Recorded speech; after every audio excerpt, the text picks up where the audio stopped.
Why does Botox make celebs look perfect, but you look plastic?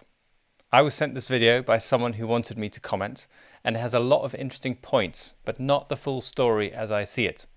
I hope my take will help patients recognize good practitioners and help good practitioners like you guide their patients.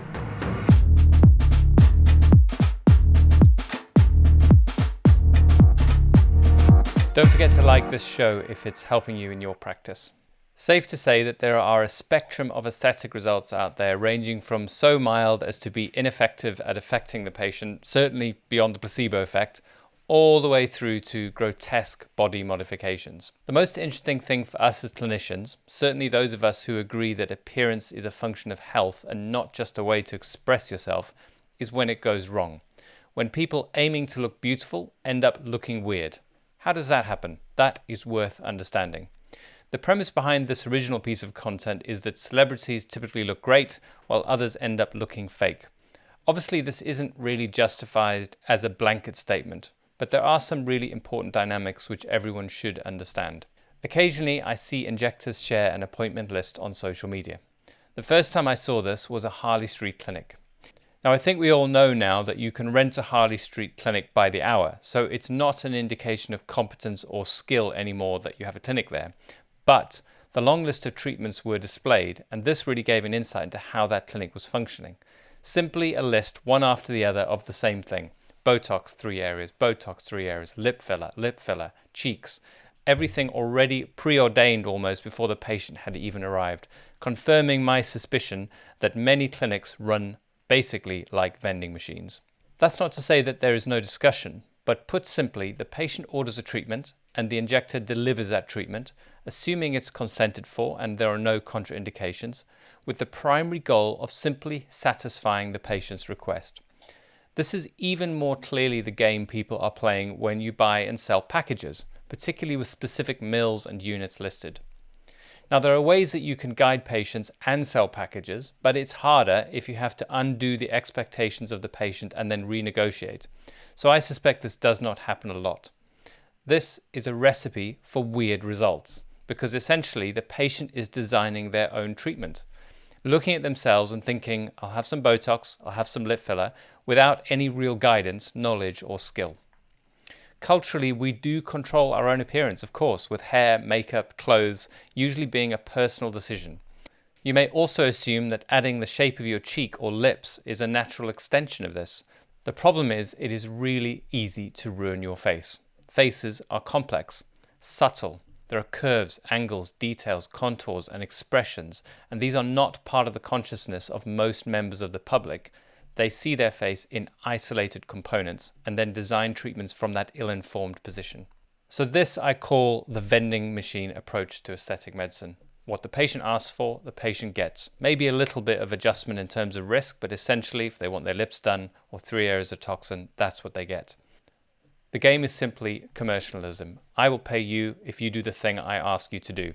It is not one with guidance, nuance, and that really skilled approach to getting people to an objective result that makes them happier and healthier and of course more beautiful. This also happens when the patient and the clinician overly weigh up the importance of not wasting the commodity that they are paying for. If you are booked for 1 ml of product or a 6 ml Kim Kardashian package like you see advertised, of course, you want what you paid for, and the injector wants to be paid for the thing that they sold. This means the goal of both parties is to use the allotted amount of product, be it too little or too much, and not to solely create the best result. One of the factors that can also be protective of celebrities is instant feedback. Directors and producers do not want the show being stolen by a distracting lead actress or actor with an overtreated face. Culturally, more than ever, we are taught to be kind. Slogans like each to their own and as long as she likes it do not wash on the film set as easily as they do in our private lives. This means the mistakes of the average patient who is not guided by a skilled injector play out over days, weeks, months and years, whereas feedback for celebrities is probably swift and cutting. We saw this in the UK with Molly May, who was making her own content and didn't realise how far she'd gone until her audience pointed it out to her. She's since then reverted to a much more natural look. I suspect that procedure was driven by her requests rather than an objective point of view. Certainly with the hands of a skilled injector who's good at consulting with a good aesthetic eye. But it also could have been another problem, which is injectors with a combination of a lack of fear and a lack of aesthetic awareness. Unfortunately, as we know from the Dunning-Kruger effect, confidence is typically greatest amongst those of us with the least amount of competence. In the UK, aesthetics training is now promoted specifically at people with zero qualifications, who pay for training but not regulated qualifications.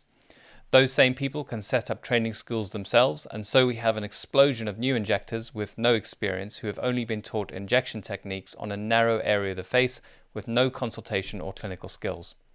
Of course, there's a world of complication risks with respect to diagnosis, treatment, and clinical decision-making in high-stress situations, which is impossible to teach in a few hours, but that's really for another video. They are sadly also indoctrinated by these providers to believe that they are just as equipped as every other injector, as all training is the same. To be clear, I'm not criticizing any individual. There are many highly intelligent, diligent, and safety-conscious people within the system we have. This is a statement of fact about the system itself, and it officially has no standards with respect to results or with respect to safety. There is actually far more regulation if you decide to open a burger van in the UK than if you decide to open an aesthetic clinic providing prescription drugs, thread lifts, and injectables. At the bottom of all of this is a lack of a clear goal to guide every treatment.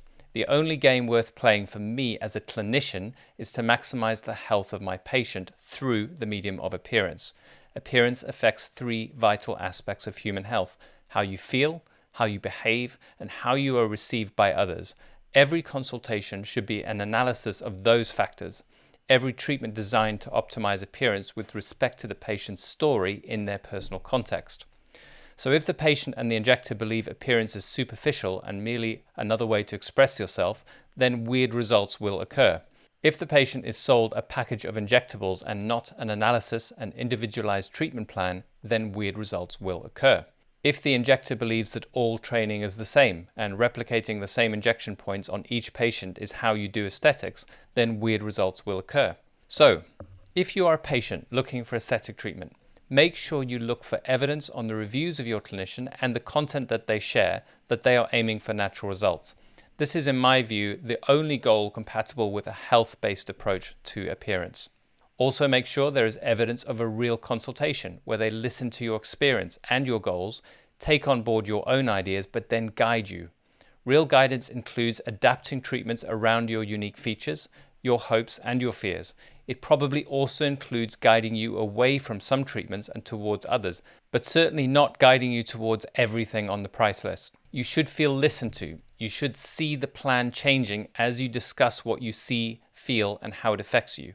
You should understand why some of your ideas were advised against and why others were recommended with reference to your unique situation. You should also look for consistent results in before and after pictures and any other evidence you can gather of aesthetic awareness. Finally, you should never be made to feel like the second most important in the room. This is a major bugbear of mine, but it's probably for another video. So I hope that video helps you understand some of the dynamics that can play out between two individuals when both offering and seeking aesthetic treatments. It's really important if you are a healthcare provider that you're very clear with your patients that your goal is their health and happiness, and that means not everything can be done for them in the way that they request because you are limited by the constraints of what it is to make a happy, healthy human being, safely of course. So let me know what you think. Let me know if I've forgotten anything. Don't forget to like and subscribe, and I'll see you next week.